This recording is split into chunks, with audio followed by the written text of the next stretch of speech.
आइए सुनते हैं पूनम झा की लिखी कहानी मौसी माँ। फोन की घंटी बजी। आभा ने फोन उठाया। आवाज आई, कैसी है समधन जी? बस ठीक हूँ, आप कहिए, आप कैसी हैं?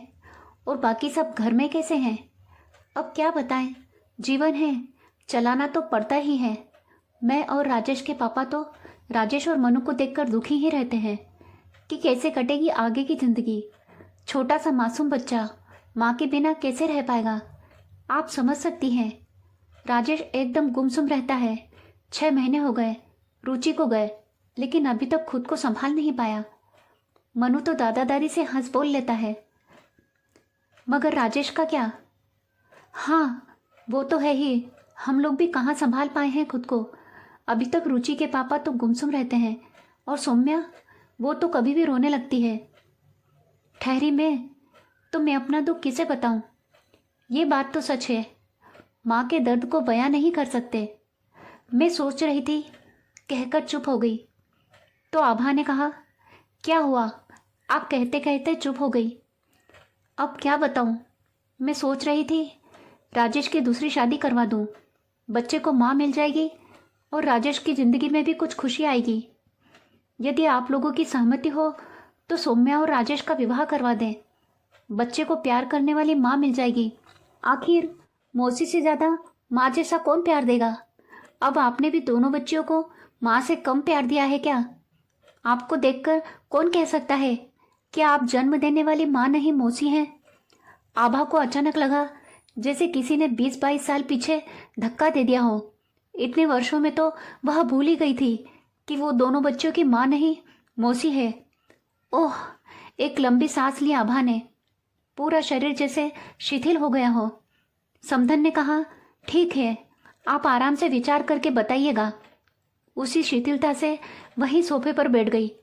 आभा सोच रही थी, हाँ सच में, मैं बच्चियों की अपनी माँ कहाँ हूँ? मैं तो मौसी हूँ, विभा दी की सोच। विभा दी मुझसे 5 साल बड़ी थी। विभा दी की जब शादी हुई थी तब मैं 18 साल की थी, और जीजा विभा दीदी से 5 साल बड़े। दीदी की शादी बड़ी धूमधाम से हुई। समय बीतता गया, उनके घर 2 प्यारे प्यारे बच्चे जन्मे। विभा दी के बच्चों से मुझे बहुत लगाव था। उन्हें देखने 2-4 बार ही जा पाई थी। एक दिन दोपहर में फ़ोन की घंटी घनघना उठी। मैंने फ़ोन उठाया। समधी जी है? बिलासपुर से राजेश का फादर बोल रहा हूँ। विभा बिटिया नहीं रहेगी। गैस सिलेंडर फट गया था, जिसमें बिटिया, इतना कहते कहते उनकी आवाज़ भर्रा गई। क्या? कब? मुझको अपने कानों पर विश्वास नहीं हो रहा था। दोपहर का खाना बना रही थी। मैं अभी अस्पताल से बोल रहा हूँ। समधी जी पहुँचे तो घर पर बात करवाना, हम लोग घर पहुँच रहे हैं, कहकर उन्होंने फ़ोन रख दिया। मेरे कान और दिमाग दोनों सुन्न पड़ गए थे।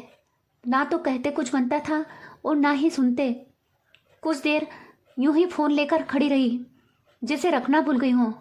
माँ ने सुना तो सकते में आ गई। तभी बाबूजी भी बाहर से आ गए। बाबूजी तो थोड़ी देर तक बैठकर आंखों से टप टप आंसू बहाते रहे। फिर कुछ देर बाद माँ और बाबूजी दीदी के ससुराल जाने के लिए निकल गए। इच्छा तो मेरी भी हो रही थी, किंतु हमारे लिए बहुत पाबंदियाँ थी, इसलिए नहीं जा पाई। इधर माँ के मुंह से एक ही बात निकल रही थी कि बच्चे कैसे रहेंगे। 10-15 दिन बीत गए। एक दिन विभा दी के ससुर जी का फ़ोन आया, जिसे बाबूजी ने उठाया। अब फ़ोन मैं नहीं उठाती थी। फ़ोन की घंटी से डर लगने लगा था। दीदी के ससुर अपने बेटे यानी जीजा जी की शादी मुझसे करवाने का कह रहे थे। ये सुनकर तो दीदी के जाने के गम के साथ अब मुझे डर भी लगने लगा था। जीजा जी के साथ शादी की बात सोचकर मन ही मन उदास हो जाती थी। जब से दीदी के ससुर ने बाबूजी से मेरी शादी की बात की, तब से माँ बाबूजी को गंभीर मुद्रा में विचार विमर्श करते देखती थी। कभी बाबूजी कहते, दामाद जी 10 साल बड़े हैं हमारी आभा से, ये ठीक नहीं रहेगा।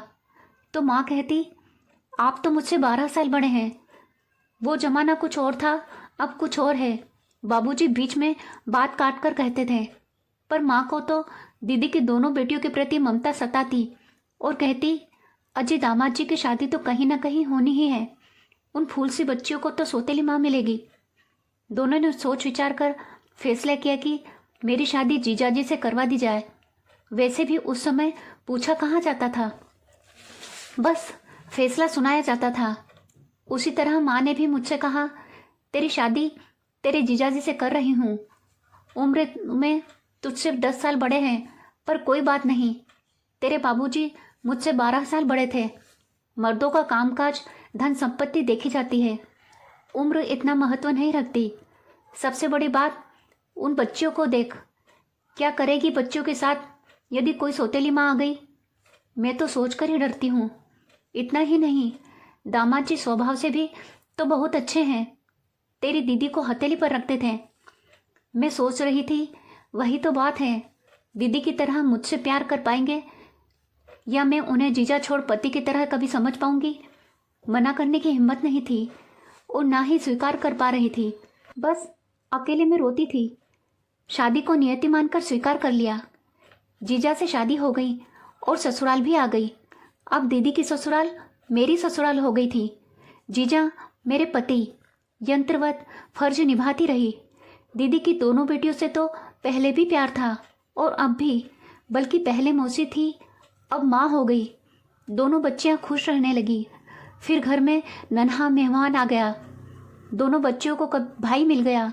लेकिन मुझे पति में जीजा नजर आने बंद नहीं हुए, इसीलिए अधिकतर औपचारिकता की बातें ही होती थी। प्रेम मोहब्बत की बातें तो जैसे काल्पनिक थी। मेरा समय इन्हीं तीनों बच्चों के इर्द गिर्द घूमता रहता था।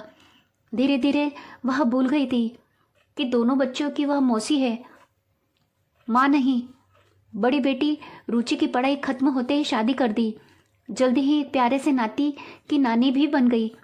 छोटी बेटी सौम्या मेडिकल की पढ़ाई कर रही थी। अपने पैरों पर खड़े होने से पहले शादी की बात सुनना भी नहीं चाहती थी। फिर अचानक रुचि के साथ यह हादसा हो गया। बहुत इलाज करवाया, पर होने को कौन टाल सकता है। समधन की बात फिर दिमाग में घूमने लगी। एक बार विचार आया, सच में मनु कैसे रहेगा माँ के बिना। फिर दूसरे ही क्षण, पर इसीलिए सौम्या के ऊपर इस जिम्मेदारी का बोझ जबरदस्ती डालना कहाँ का न्याय है। नहीं, उसे भी मौसी से माँ बनने के लिए मैं मजबूर नहीं करूँगी। पुनः इतिहास दोहराने नहीं दूंगी। एक लंबी सांस लेकर, दृढ़ संकल्प लेकर समधन को फोन मिलाकर कहा, हेलो समधन जी, बहुत सोच विचार कर मैंने ये फैसला किया है कि सौम्या पर जिम्मेदारी थोपना सही नहीं है। आखिर बेटियों को भी तो अपना जीवन साथी चुनने की आज़ादी होना चाहिए। जहाँ तक मनु की बात है, तो मैं और आप है ना उसे संभालने के लिए। एक सांस में कह गई आभा। उसे लगा जैसे जीवन से बहुत बड़ा बोझ था जो हट गया। यदि आपको कहानी पसंद आई हो तो शेयर अवश्य करें। धन्यवाद।